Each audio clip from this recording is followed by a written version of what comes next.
Hola, ¿qué tal con todos? Muy buenas noches. ¿Se me escucha bien? Primero quisiera confirmar ello.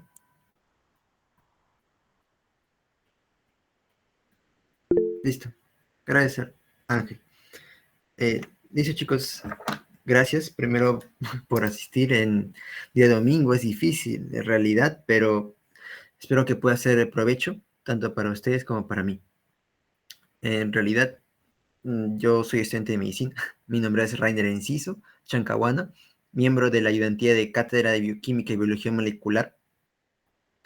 Nos hemos reagrupado como ayudantía formalmente ya desde el año pasado, así que esperamos continuar el legado que anteriores ayudantías han dejado. Y sin más preámbulos, comienzo en este caso. A ver, aminoácidos esenciales y no esenciales. De repente ustedes se preguntarán, Rainer, en nutrición, ¿esto por qué es importante, no? En bioquímica, ¿qué utilidad tienen? Bueno, dentro de lo que he investigado y realizado para esta presentación, hay conceptos muy claros que voy a poner desde el inicio, que involucran mucho la parte de nutrición. Y así de esta manera ustedes quizás se motiven a revisar un poco más de qué se trata e inclusive a futuro pues vayan a adelantar algunos temas, porque bioquímica es base para todo, ya sea en nutrición, en medicina humana, en otras ciencias de la salud, bioquímica es clave.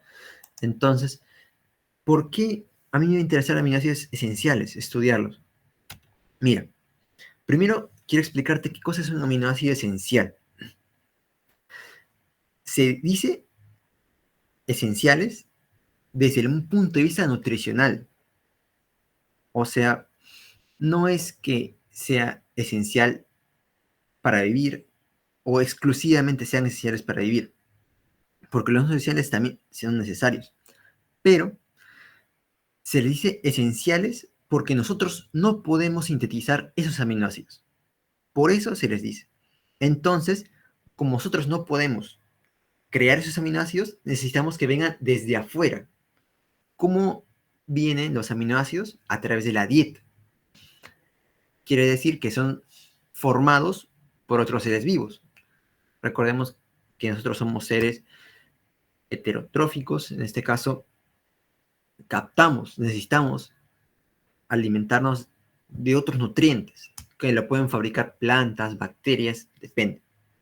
Entonces, estos aminoácidos esenciales que son creados por otros seres y que los necesitamos nosotros para crear nuestras propias proteínas son los siguientes que voy a mencionar: valina, leucina, metionina, isoleucina, fenilalanina, lisina, triptófano, tronina. ¿Qué es eso, Render? Son 8 aminoácidos, si los has podido contar. Ya, tú dirás, pero ya estoy en el repaso, yo quiero algo práctico para mi examen. Ya, mira, aquí te tengo una mnemotecnia que la verdad me gustó más que nada por su practicidad. ¿Ok? Y créditos para el autor, en este caso yo lo saqué de una página de Facebook llamada Doctor Bank. Así que, pues, esta mnemotecnia es gracias al grupo, a los creadores de este grupo de Facebook. Y dice, va, Valina, Valeria, me hizo feliz y triste. ¿Ok? Sin alusiones a ninguna persona que se llame así en este grupo de Meet. Eh, en realidad es práctico para recordar porque contiene en esta pequeña oración los 8 aminoácidos que yo quiero recordar para el examen. En este caso, va, de Valeria viene valina. Le, te tienes que acordar de la leucina. Me, metionina. Iso, en este caso quitas la H y colocas a partir de la I, ¿no? La H es muda, entonces isoleucina. Fe, fenilalanina. Lisina, ahí tienes. Y entre triste y tre, bueno, triste empiezas con triptófano y de treonina. Ya está. ¿Ok? Entonces, estos 8 aminoácidos, te voy a recalcar siempre el número, porque cuando tú recuerdes la mnemotecnia, que en realidad va a ser lo más sencillo. Tienes que contar y que no se te escape ni uno, ¿ok? Ahora, algunas referencias pueden contar de repente también a la arginina y a la histidina, pero pues esto realmente depende de las condiciones fisiológicas que tenga la persona. ¿Por qué? Al inicio de la vida, sobre todo para los niños, bueno, hasta los 10 años, podemos considerar histina y arginina como aminoácidos esenciales, pero a partir de allí se activan otras vías metabólicas que nos permiten sintetizar estos aminoácidos.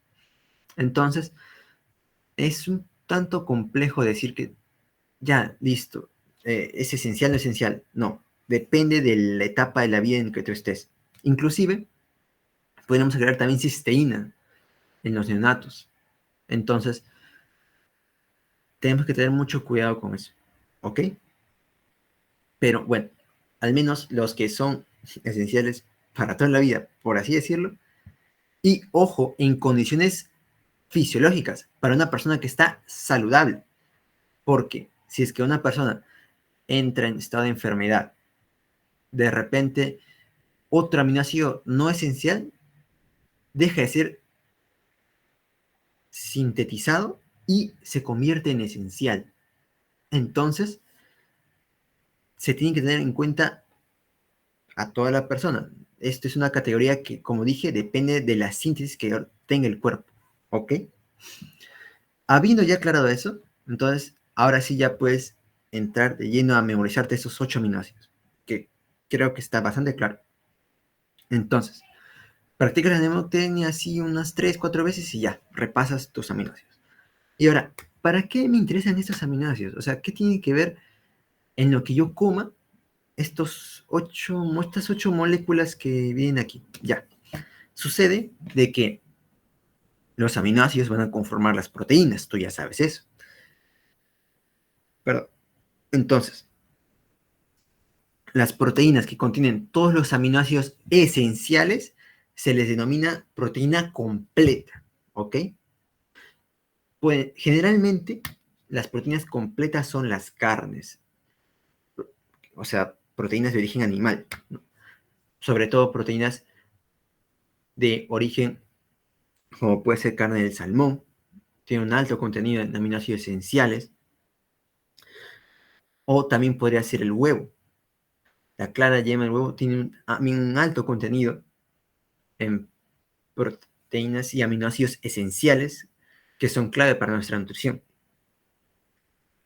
Entonces, nosotros usualmente hablamos de proteínas completas en proteínas de origen animal, pero también tenemos proteínas de origen vegetal, de todas maneras.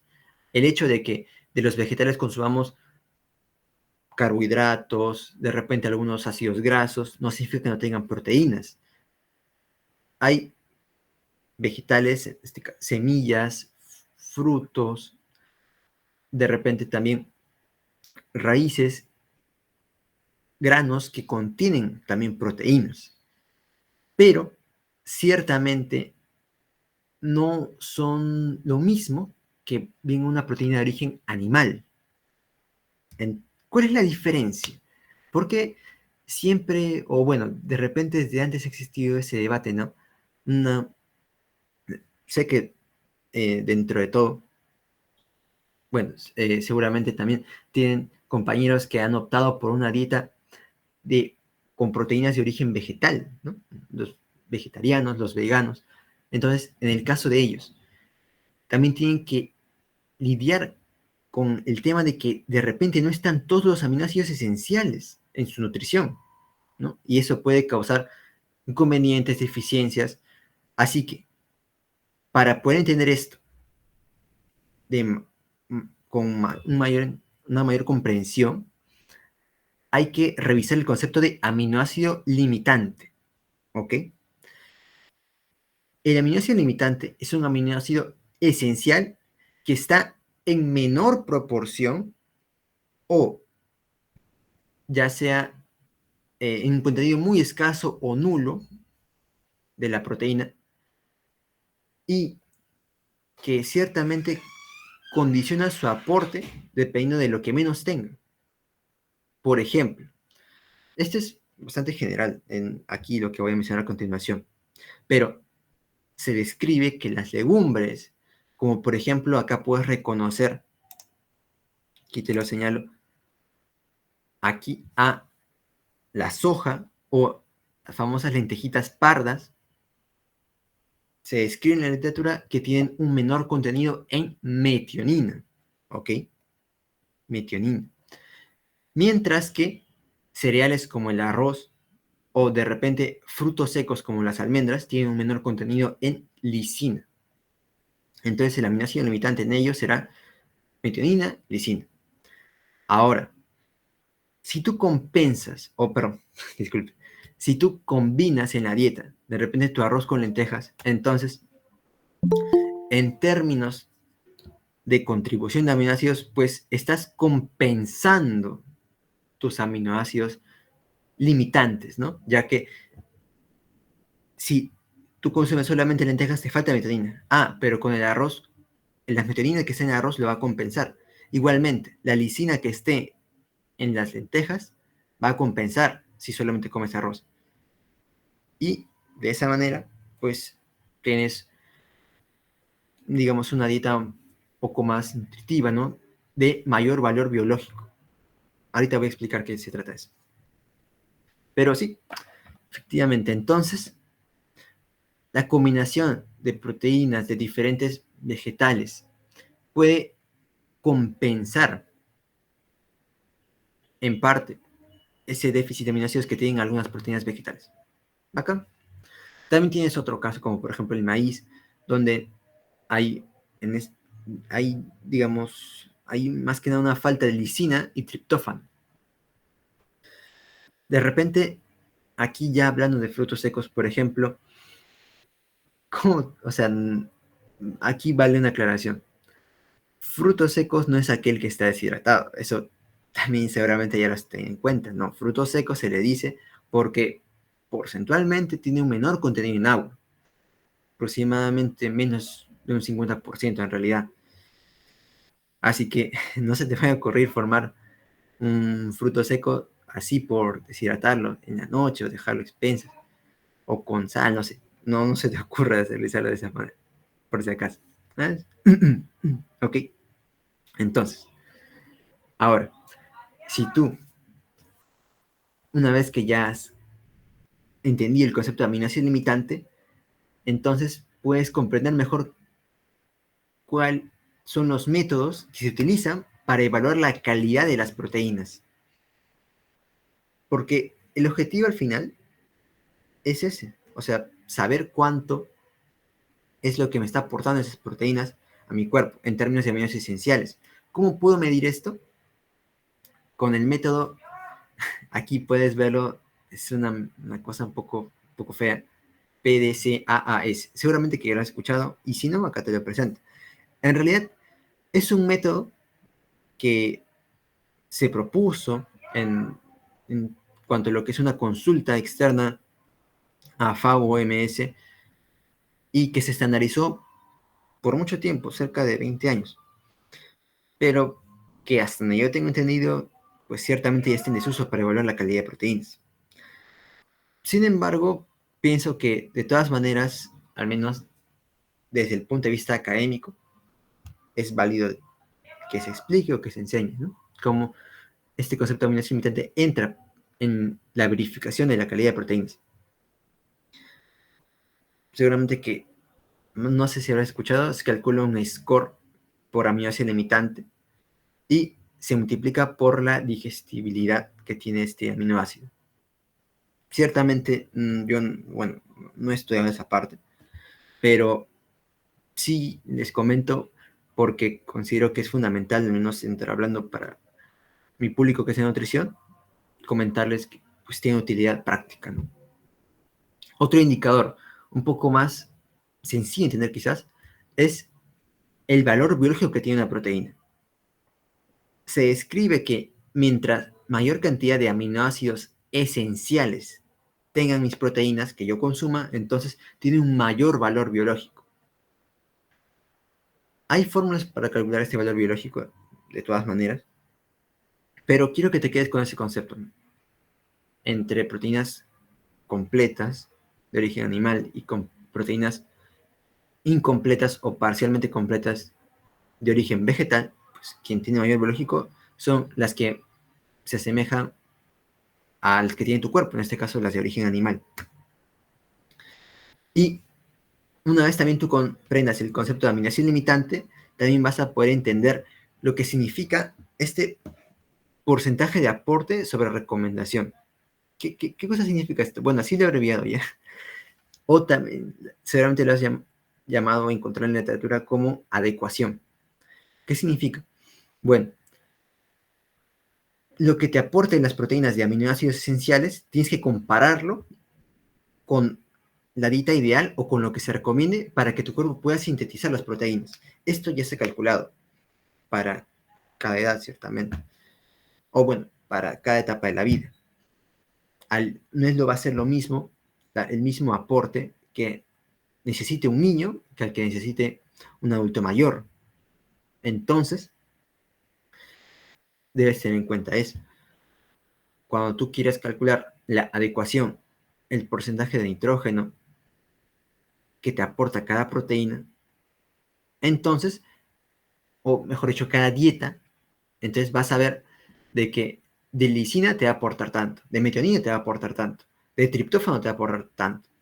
Tienes que ver cuál de esos aportes es menor respecto a la recomendación para que tú definas tu aminoácido limitante. Y así, esto pienso que es fundamental que ustedes lo conozcan desde el inicio para que se les familiarice más bioquímica y vean que sí tiene una utilidad muy práctica. Y ahora, yendo más a lo que es bioquímica pura y dura, que seguramente con la doctora Soberón han visto, es la síntesis de los no esenciales. ¿Qué te comenté yo? Que la diferencia entre esenciales y no esenciales es que los no esenciales yo puedo sintetizarlos por distintas vías que vamos a ver a continuación. Pero si yo puedo sintetizarlos, entonces tengo que pensar, a ver, primero, ¿dónde voy a sintetizar? ¿Cuál es la unidad anatomofisiológica que se va a encargar de eso? Ah, ya. ¿Cuál es la glándula la glándula, por así decirlo, más grande del cuerpo humano, la glándula maestra, la que se va a encargar de procesar todo nuestro metabolismo, o al menos gran parte de ello, es el hígado. Entonces, el hígado va a ser como la cocina de los aminoácidos no esenciales, ¿ok? Y también podemos incluir aquí a los semiesenciales, como puede ser la arginina y la histamina. Ahora, tú me preguntas, Rainer, ¿cómo me acuerdo de estos 10 aminoácidos no esenciales?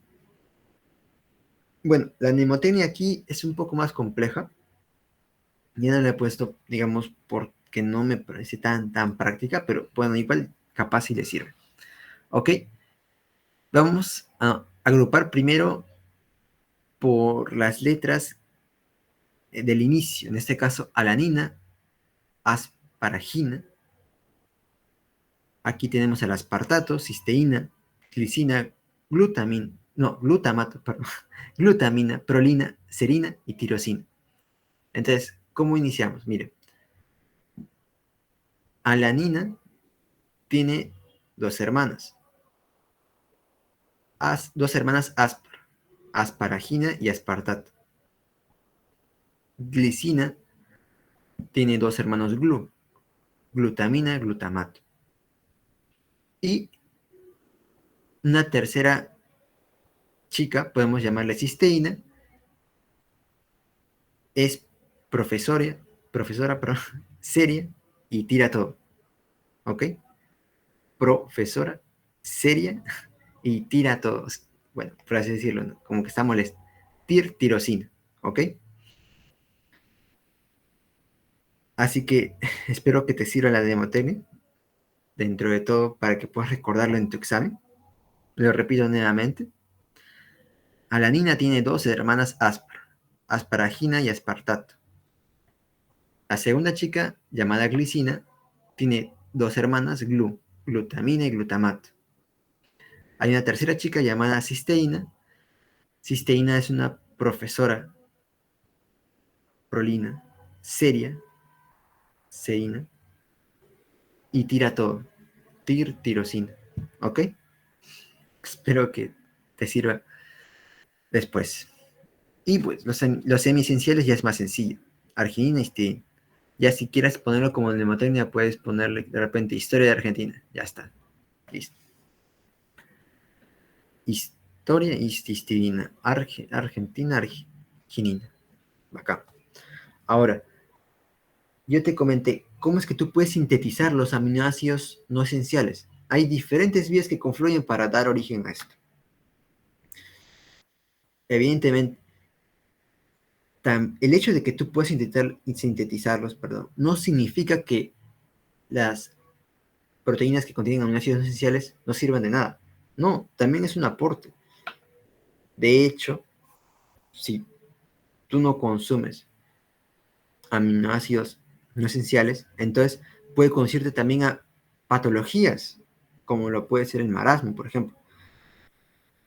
Seguramente que también han comentado eso, o van a comentar de ello.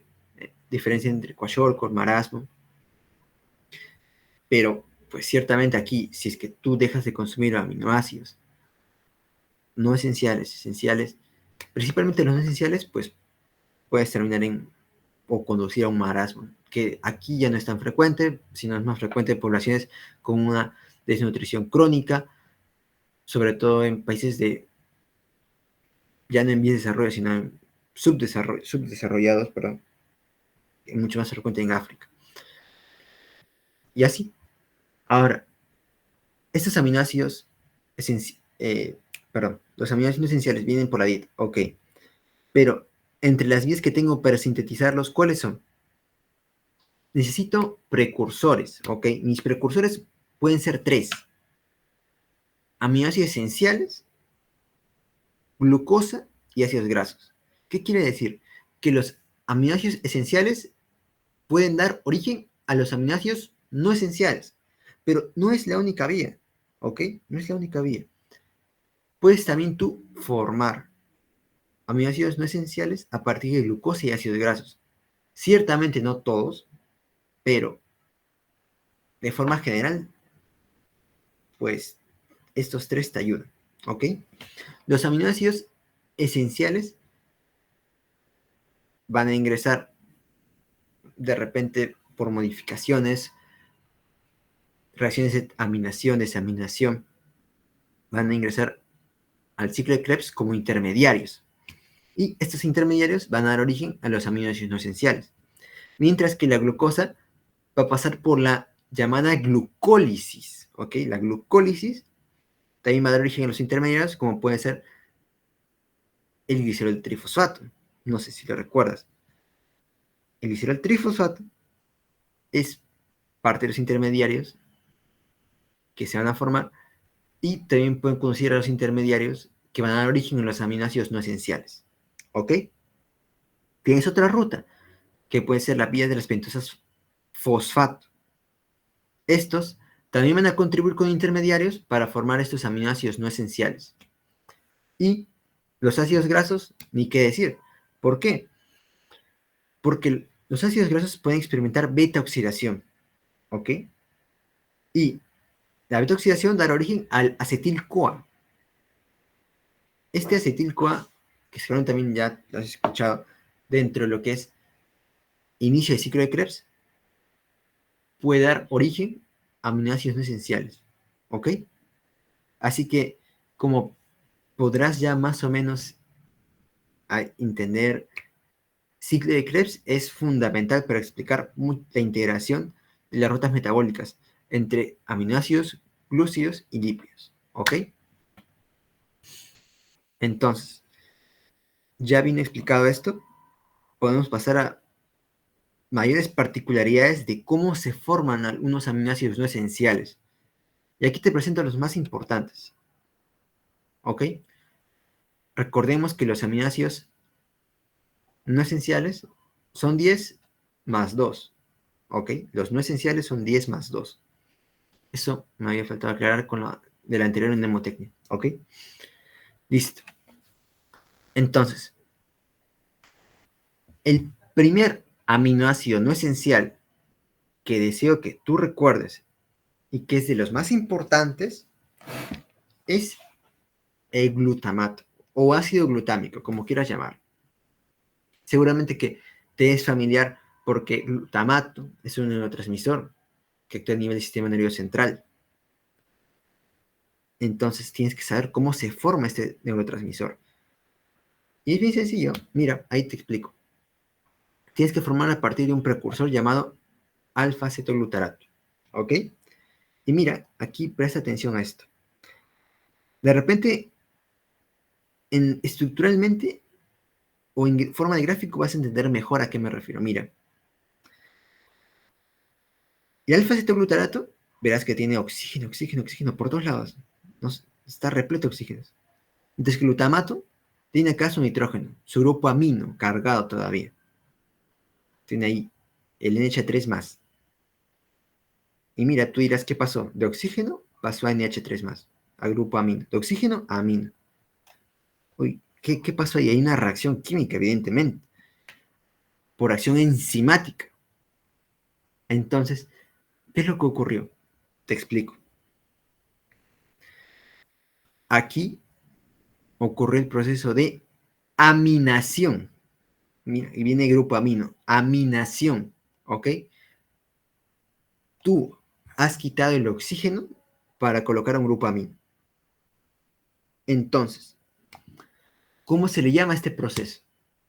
Ya sabemos que aminación. ¿Por qué? Porque estás reemplazando oxígeno por grupo amino. Pero tiene un adjetivo más, que es bien fácil de recordar. Mira, para esto tienes que saber la diferencia entre oxidación y reducción. Seguramente que por conceptos de química te acordarás. Oxidación, ¿qué significa? Perder electrones. Reducción, ¿qué significa? Ganar electrones. Entonces, vamos a ponerlo en términos un poquito más prácticos para esta reacción. Mira, tú que estás quitando oxígeno, estás desoxidando, por así decirlo. Quitando oxígeno, entonces oxígeno oxidando, estás como que desoxidando, ¿ok? Y el proceso que es lo contrario a oxidar, en este caso sería reducir. Entonces, se describe como aminación reductiva, que es, bueno, se le describe como una reversión de la desaminación oxidativa, que es otro proceso que vamos a ver después. Entonces, si tú quieres acordarte de cómo se forma el glutamato, en términos sencillos, la palabra o las palabras clave serían aminación reductiva. ¿Ok? Aminación reductiva. Listo. Aminación, ¿por qué? Porque tú tienes que agregar el grupo amino al glutamato. Recuerda que un aminoácido, su estructura básica, ¿cuál es? Amino, carboxilo, hidrógeno, carbono numérico, al centro y arriba su grupo radical, su cadena lateral. ¿Ok? Entonces, mira, el alfa-cetoglutarato no tiene grupo amino. Para que se convierta en aminoácido, le falta su grupo amino. Entonces, tienes que aminar. Aminación. Y si tú quitas un oxígeno, para que entre allí el grupo amino, estás reduciendo. Así que es una aminación reductiva. ¿Ok? Espero que haya quedado claro ese punto. Y ahora, para tú realizar este proceso, para tú reducir, necesitas ¿qué? Un agente reductor. Este agente reductor proviene del NADPH, ¿ok? Del NADPH. Este NADPH es un agente ya hidrogenado que le va a permitir agregar su protón, o bueno, perdón, su hidrógeno al alfa-cetoglutarato y se convierte en glutamato. Ya está. De forma que se libere agua tranquilamente. ¿Y cómo se llama la enzima que participa en este punto? La glutamato deshidrogenasa. Tú me dirás, Rainer, pero el glutamato no está pasando por una deshidrogenación. Al glutamato más bien están formando glutamato y con ello están quitando un hidrógeno al NADPH. O sea, el glutamato requiere un hidrógeno. ¿Por qué sería deshidrogenado? Bueno, es que esta enzima, en realidad, es una reacción reversible, pero fuertemente orientada a la formación de glutamato. ¿Ok? Pero bueno, dentro de todo es glutamato deshidrogenasa. No te vayas a confundir por el nombre. ¿Ok? Simplemente es que participa el glutamato y que se agrega su hidrógeno para formar. Listo. Mira, otro dato interesante acá, que va a servirnos para explicar lo siguiente. Acá tú estás utilizando un amonio, ¿ok? Un NH4 más. Y si tú recuerdas un poco de química, sabrás que esta molécula tiene un alto poder básico. Un alto poder básico. Quiere decir que es capaz de reaccionar con muchas moléculas. O sea, no solamente son los radicales libres que tienen, pues, de repente un espacio libre dentro de su configuración electrónica para reaccionar, sino que también las sustancias que están cargadas pueden funcionar como sustancias tóxicas si es que tú no las controlas adecuadamente, como puede ser el amonio. ¿Ok? El amonio tiene una alta reactividad. Ese es el problema. ¿Y cómo es para controlarlo? Bueno, la solución es favorecer reacciones que me consuman este amonio. ¿Ok? Esa es la solución. Por tanto, necesitas, para controlar esto, aumentar todas las reacciones que, que puedas donde se utilice el amonio. ¿Ok? Ese es un concepto clave que te va a servir para explicar lo siguiente. Y así. Ahora, la siguiente vía que deseo que te acuerdes es la síntesis de glutamina. Entre glutamina y glutamato hay una relación estrecha a nivel de reacciones. ¿Qué es lo que ocurre? Van a participar dos enzimas, la glutaminasa y la glutamina sintetasa. ¿Ok? Entre glutaminasa y glutamina sintetasa, la que te va a aportar a consumir el amonio, ¿cuál es? Mira, puedes verlo acá. Mira, glutamina y glutamato ácido glutámico. Mira, acá la glutamina, para formar glutamato, tienes que liberar amonio. O sea, la glutamina ya tiene dos grupos amino. Y para formar glutamato tienes que perder un grupo amino. Mientras que el ácido glutámico, para formar glutamina, más bien tú tienes que agregar un grupo amino. ¿Te das cuenta? Entonces, allí ya verás de que para la formación de glutamina tienes que consumir amonio. ¿Ok? Tienes que consumir amonio. ¿Y cuál es la enzima que va a favorecer esto? La glutamina sintetasa. ¿Ok? La glutamina sintetasa. Así que, entre las dos, la que ayuda a mantener el equilibrio o el control del grupo amonio y la toxicidad que puede ejercer este es la glutamina sintetasa. ¿Ok? Mientras que la glutaminasa, pues, va a procurar degradar la glutamina y formar el ácido glutámico. Ahora, ¿dónde ocurre esto? Por ejemplo, a nivel del sistema nervioso central, puede llegar glutamina proveniente del hígado y, en consecuencia, para formar tu glutamato, tienes que activar la glutaminasa. Así que hay un riesgo de que el amonio empiece a concentrarse a nivel del sistema nervioso central. Y eso puede producir la llamada encefalopatía hepática. ¿Ok? Entonces, ideas fuerza que quiero que te acuerdes de aquí es que la aminación va a consumir amonio. ¿Ok? Primer punto. La aminación va a consumir amonio. La formación de glutamato a partir del alfa-cetoglutarato consume amonio. La formación de glutamina a partir del glutamato consume amonio. Te ayuda a controlarlo. ¿Ok? Así que las reacciones de aminación son las que te van a conducir a esto. ¿Listo? En cambio, la glutamina, para que se forme el glutamato, mira quién participa. Aparte de la glutaminasa, es el agua. El agua produce una reacción de hidrólisis, por así decirlo, una actividad hidrolasa de la parte de la glutaminasa y tienes el glutamato. ¿Bacán? Así que, si quieres recordar otra idea clave a partir de aquí, es que glutamina tiene dos grupos amino, mientras que glutamato tiene solamente uno. ¿Ok? Con esas tres ideas clave, o ya si quieres recordarte de repente las reacciones, ya estás en esta diapositiva.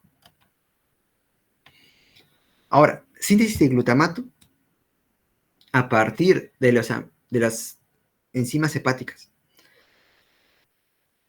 Mira, tienes dos enzimas importantes en este punto.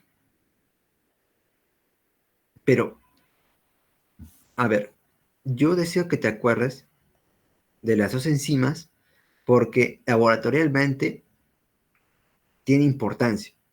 En el anterior punto la importancia era el control de la... Perdón. En la anterior diapositiva la importancia era controlar el amonio en tu cuerpo. Eso está involucrado en la síntesis de aminoácidos. Aquí deseo que te centres más que nada en la enzima, ¿ok? La enzima te va a dar el nombre, un poco. Aquí tienes aspartato y glutamato. Ya hablamos de glutamato. Entonces, de glutamato a aspartato, también puedes conducir, perdón, a una reacción, en este caso una reacción inversa a la transaminación, ¿ok? A ver, mira, cuando tú ves las estructuras te vas a acordar más preciso. Mira aquí. Tienes aquí el grupo CO, doble enlace, ¿ok? Mientras que el aspartato tiene su grupo amino. Transaminación. Tú quieres hacer transaminación, ¿ok? Entonces tú para transaminación tienes que intercambiar estos dos, ¿ok? Tienes que intercambiarlo. Por tanto, el aspartato, para que se convierta en glutamato, tiene que perder ese grupo amino y reemplazarlo por oxígeno, ¿ok? Y el alfa-cetoglutarato va a ser el proceso inverso. El alfa-cetoglutarato, para que se convierta en glutamato, como la reacción que vimos en la vez pasada, tiene que perder ese oxígeno y agregarle un grupo amino, ¿ok? El alfa-cetoglutarato va a ser la aminación, pero en este caso se le dice transaminación porque participa también en el aminoácido aspartato, ¿ok? Entonces, quiero que se entienda esto. La enzima llamada aspartato aminotransferasa, que te va a ayudar a reconocer qué es lo que ocurre en la reacción. Mira, aspartato aminotransferasa. El aspartato le va a dar su grupo amino, le va a transferir su grupo amino al alfa-cetoglutarato y va a producir glutamato. ¿Ya está? Así de simple. Y la otra enzima, llamada alanina aminotransferasa, va a ser lo propio entre alfa-cetoglutarato y ahora alanina, ya no aspartato, sino alanina. ¿Ok? ¿Qué va a hacer? En este caso, el alfa-cetoglutarato, para que se convierta en glutamato, va a tener que recibir un grupo amino de la alanina, ¿ok? De la alanina. Entonces, alanina, aminotransferasa. Alanina va a darle su grupo amino al alfa-cetoglutarato. Y ya está. Tienes glutamato y mira quién tienes por acá. El piruvato. El piruvato, mira. El piruvato que lo ves seguramente en muchos lados. El piruvato lo puedes ver al final de la glucólisis, por ejemplo. El ácido pirúvico. Entonces, puedes formar glutamato a partir de ese proceso. O también puede ser el proceso inverso, de ahora formar alanina. ¿A partir de quién? A partir de glutamato y piruvato. ¿Ok? Así que, ideas clave que tienes que ver a este punto. Transaminación, vas a utilizar dos enzimas, aspartato aminotransferasa y alanina aminotransferasa para formar glutamato. Recuerda que el glutamato se forma a partir de alfa-cetoglutarato. Entonces, puedo formar glutamato a partir de aspartato, alanina y alfa-cetoglutarato, o también hacer el proceso inverso. A partir del glutamato, las dos enzimas que te acabo de mencionar, y en este caso el oxaloacetato o el piruvato, puedo formar aspartato o alanina. ¿Ok? Y tú me dirás, Rainer, acá yo veo ASAT, o también le llaman, o también lo puedes ver abreviado en siglas, como GOT, G-O-T. ¿Ok? Y tú dirás, pero ¿cómo? Muchas veces lo vas a ver así, y tú dirás, ¿cómo me acuerdo de esto? Bueno, tienes que acordarte de la reacción. ¿Por qué? Porque esta es una es glutamato oxalacética transaminasa. En inglés está en realidad. Yo lo he traducido como que en español de una manera un poco rara. Pero el objetivo es que te acuerdes de que es una transaminasa que involucra oxaloacetato y glutamato. Es el proceso inverso. Así que puedes llamarle ASAT o AST si quieres saber de la síntesis de glutamato. Pero si quieres hablar de la síntesis de aspartato, puedes llamarle GOT o GOT para que te acuerdes mejor. ¿Ok? Recuerda que vas a empezar con los reactantes. Pero vas a empezar con los reactantes, en este caso. Y la misma lógica para acá. Alanina aminotransferasa o glutamato pirúvico transferasa. O sea, en ese sentido, en sentido de izquierda a derecha puedes llamarle ALAT y de derecha a izquierda puedes llamarle GPT. ¿Ok? Es una forma que yo utilizo para recordar estas reacciones. Por ejemplo, ya en el examen, ya cuando me pregunten, esta parte de memoria de trabajo por esto. Y si tú quieres recordar o decir algo más importante o algo más interesante de estos dos enzimas, es que tú lo vas a ver en el laboratorio. En la interpretación del daño hepático puedes ver que estas dos enzimas se elevan, seguramente. Y un detalle más. Este ALAT GPT alanina aminotransferasa es más específica de hígado, células hepáticas, hepatocito, que el ASAT o GOT o aspartato aminotransferasa, que lo puedes encontrar en hígado, músculo, tejidos periféricos, sistema nervioso general. Así que más específico de hígado es este, la segunda, la alanina aminotransferasa. ¿Ok? Ahora, síntesis de prolina. Puedes utilizar el glutamato para ello. ¿Ok? Glutamato va a atravesar una serie de reacciones enzimáticas, va a fosforilarse, va a hidrogenarse y va a reducirse para formar la prolina. En realidad no deseo que te acuerdes toda la vía porque a partir de aquí ya las reacciones son un poco menos importantes. Así que lo que yo deseo que tú te acuerdes es que a partir de glutamato yo puedo sintetizar la prolina. Voy a experimentar reacciones de fosforilación, quinasa fosforilación. Así que voy a usar ATP. Acuérdate, glutamato va a pasar por fosforilación, va a pasar por hidrogenación. Acá tienes la deshidrogenasa. Y vas a ver que se va a ciclar en la cadena lateral para formar la prolina. Ese es algo interesante de este aminoácido, que su cadena lateral va a unirse al grupo amino libre y va a formar una especie de pentagonito que está acá. ¿Ok? Voy a ver si puedo aumentar el tamaño.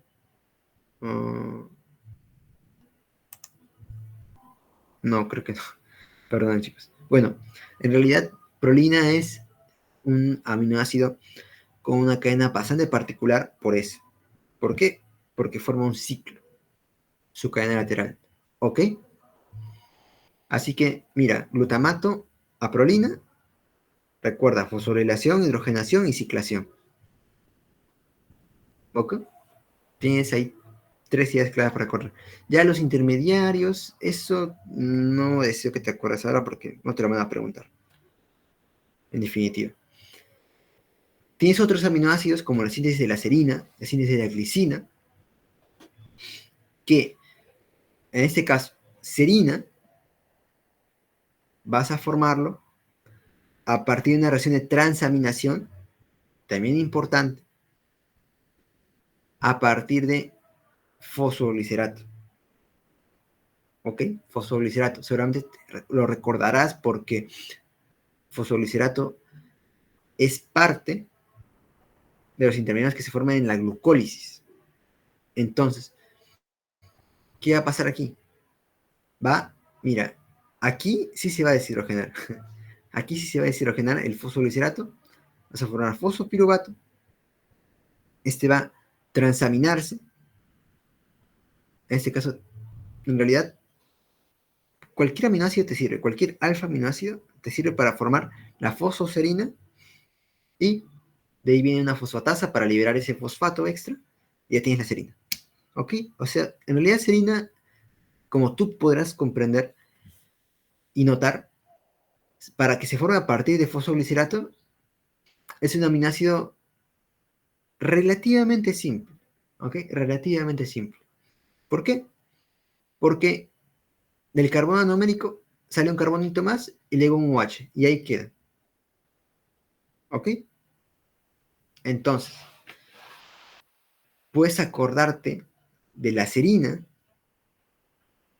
a partir de 3-fosfoglicerato, originario de la vía de glucólisis. ¿Ok?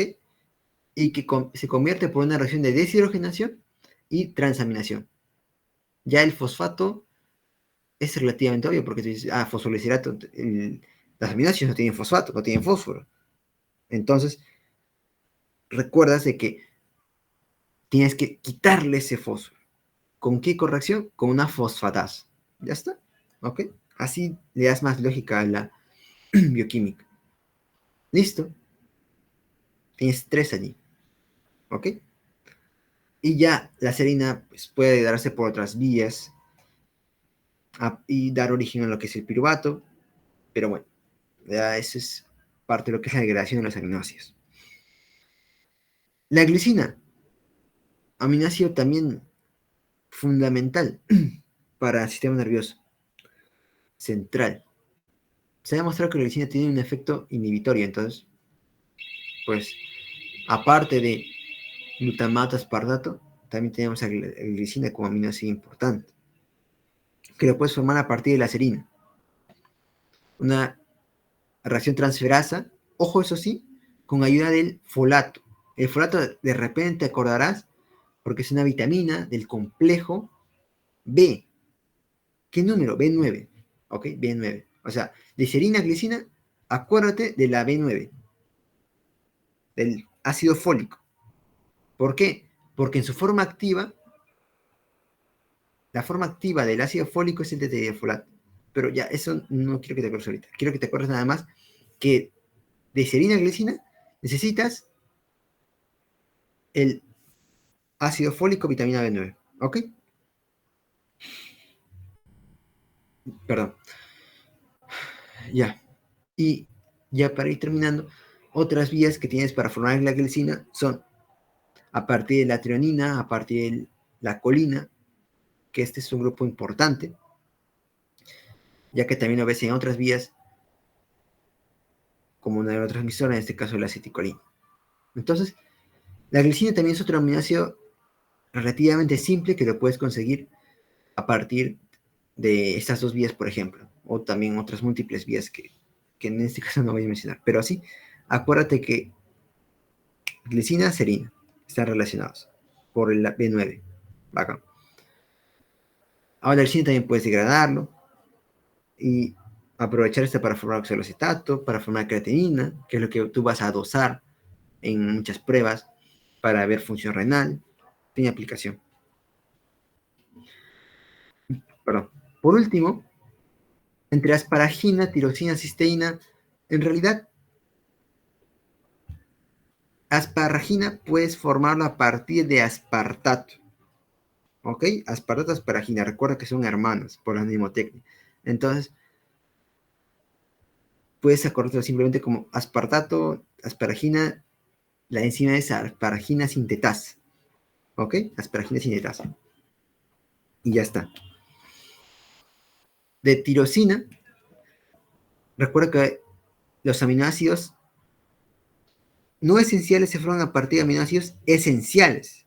Entonces, tu aminoácido esencial va a ser la fenilalanina. De fenilalanina a tirosina, tienes que hidroxilar la fenilalanina. Son muy parecidas estas dos, pero tienes que hidroxilar. Y por ende va a actuar la enzima fenilalanina hidroxilasa. ¿Ok? Listo. Y para la síntesis de la cisteína. Cisteína, te tienes que acordar que es un aminoácido con una cadena lateral con azufre. ¿Ok? Quiero que te acuerdes de eso. Cadena lateral con azufre. Entonces, tú vas a formarlo a partir de otro aminoácido que tenga también azufre, como lo es la metionina. La metionina es otro aminoácido que también tiene azufre. Por ende, metionina es un aminoácido esencial, cisteína es un no esencial, así que vas a formar cisteína a partir de metionina. Con que te acuerdes de eso es suficiente. Así que tienes tres ideas clave en esta diapositiva. Síntesis de asparagina a partir de su hermano el aspartato. Síntesis de tirosina por hidroxilación de la fenilalanina.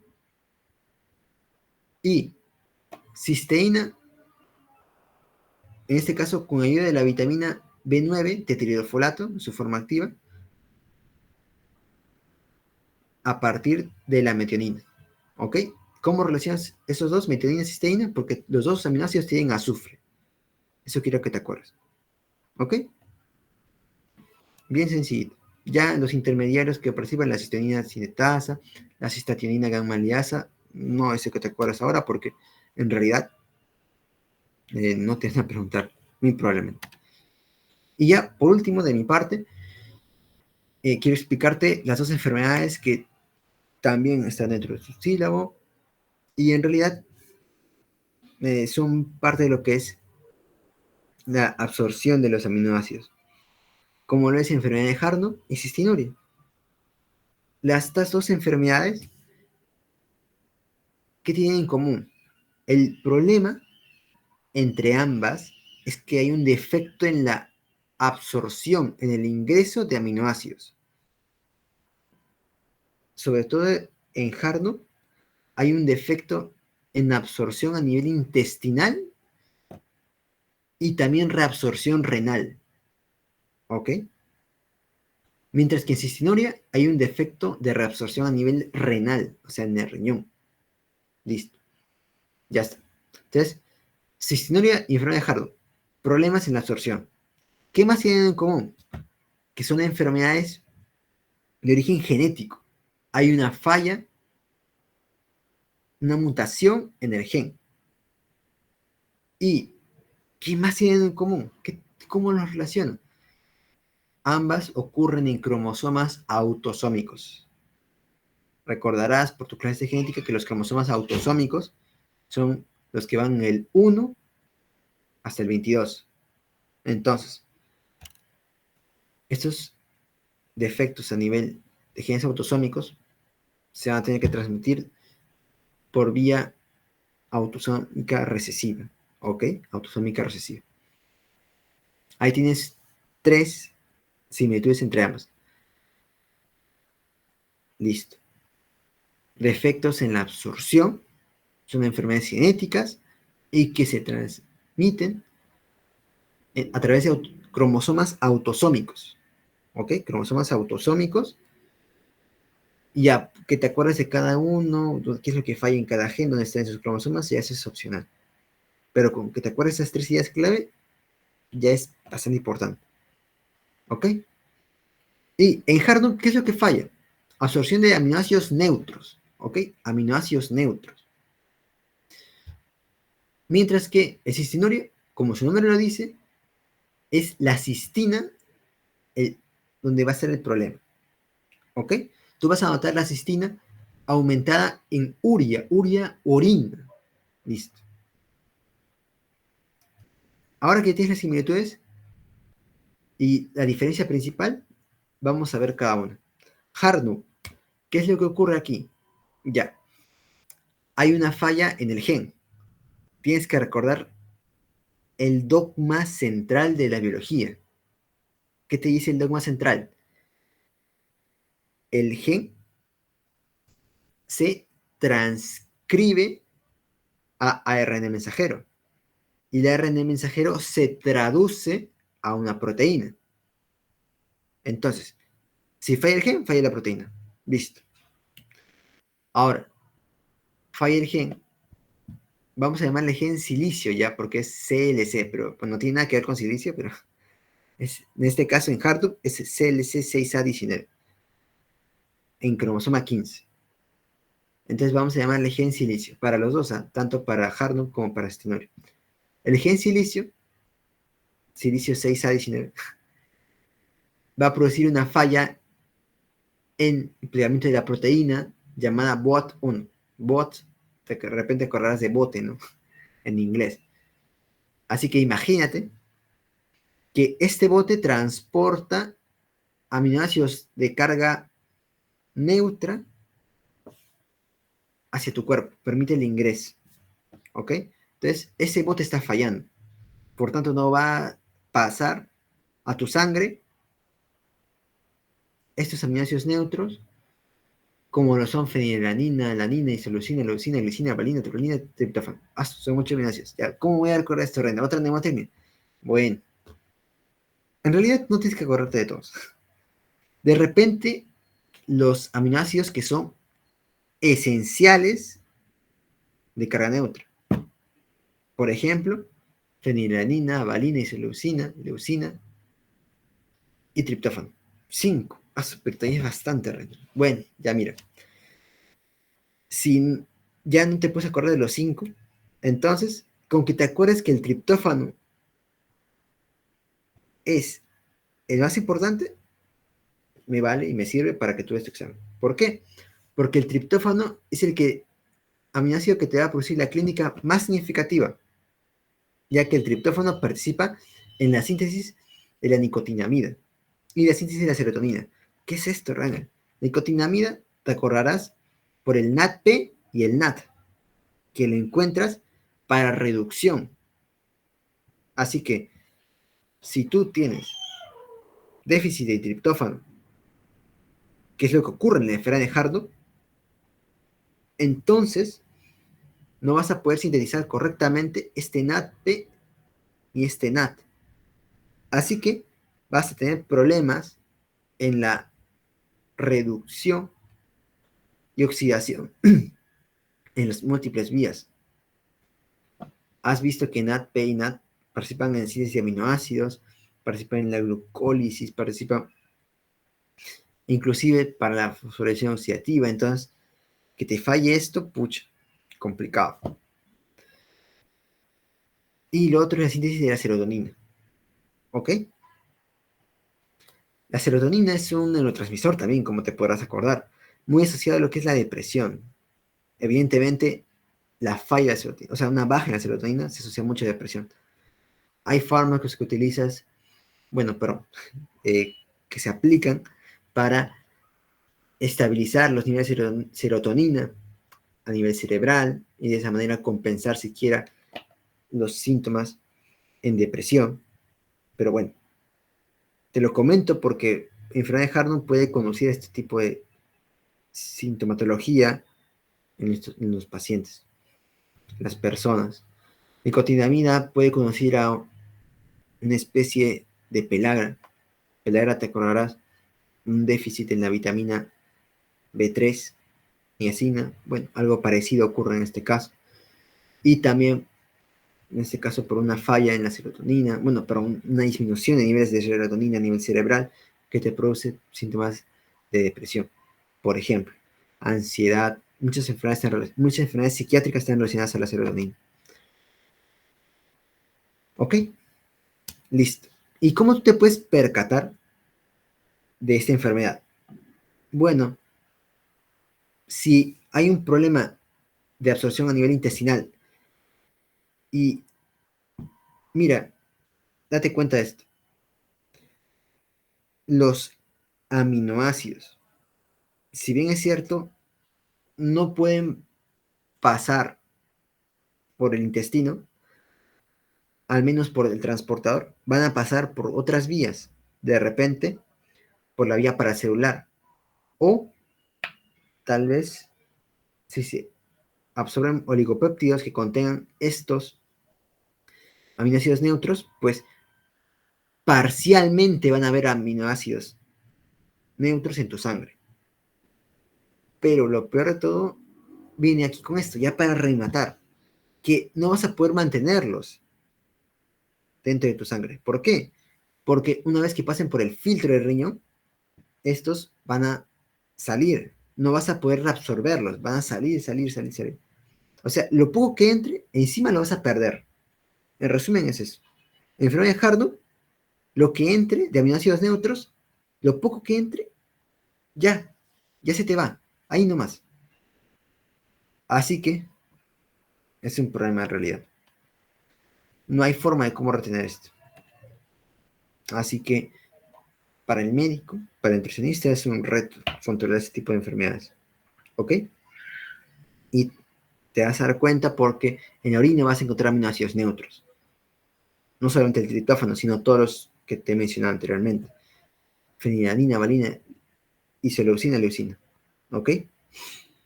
Esto puedes rápidamente identificarlo por cromatografía, alguna tira reactiva. Hay maneras, hay maneras. Y lo último ya es la cicinuria. Te había comentado que es una enfermedad donde falla la absorción, específicamente la reabsorción.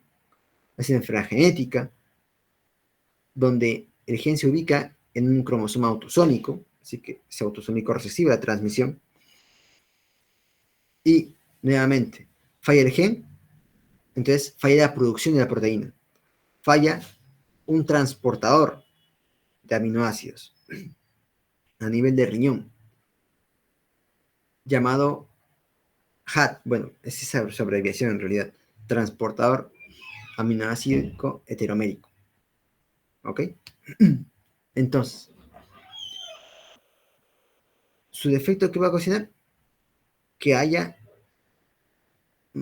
mayor cantidad de estos aminoácidos en la orina, en el producto final.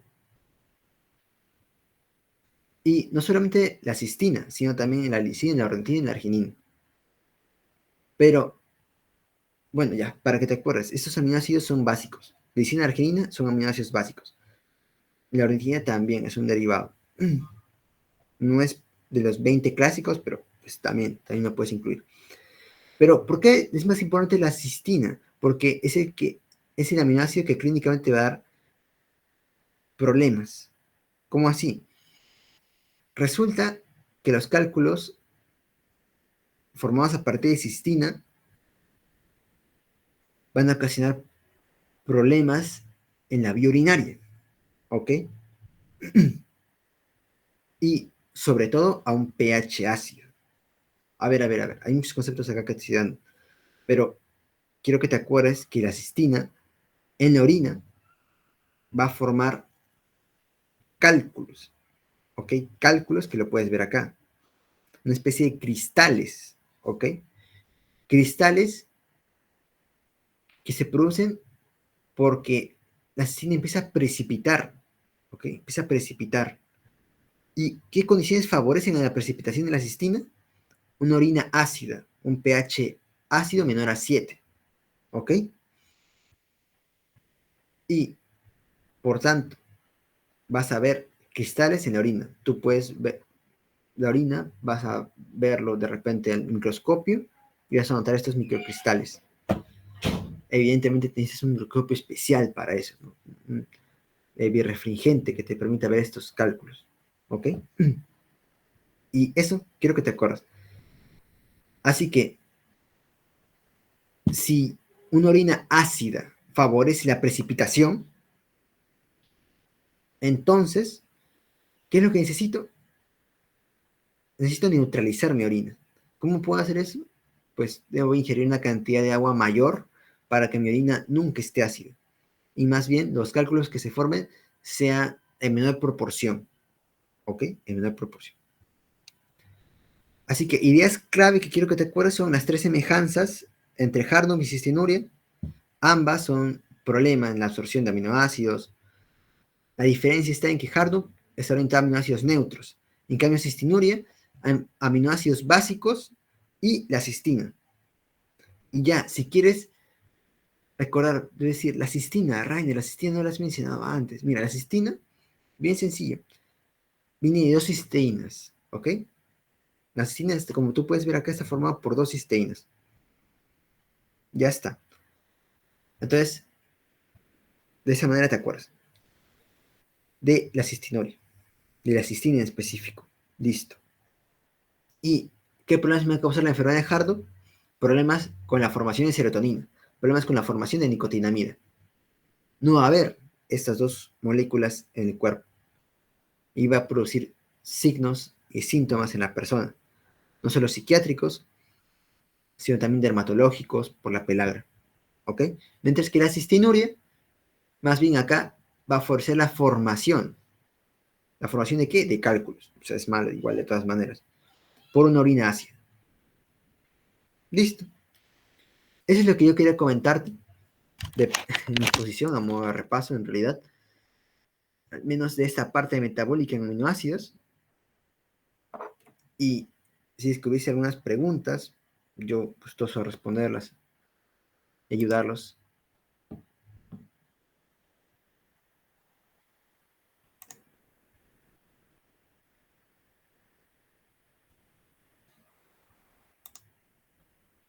Y si no tuviesen, pues también podemos dar un intermedio para que pueda entrar mi compañero Claudio, que es el quien va a continuar la exposición. Yo les agradezco por su atención y espero que esto les sirva para su examen, que mi comentario ya va a ser.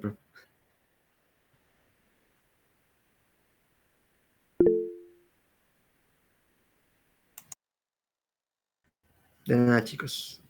Que les sea de provecho y también hasta una próxima oportunidad. ¿Me confirmas, Claudio? O hasta que me confirme Claudio, si alguien tiene una pregunta, normal, puedo esperar.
Listo, chicos.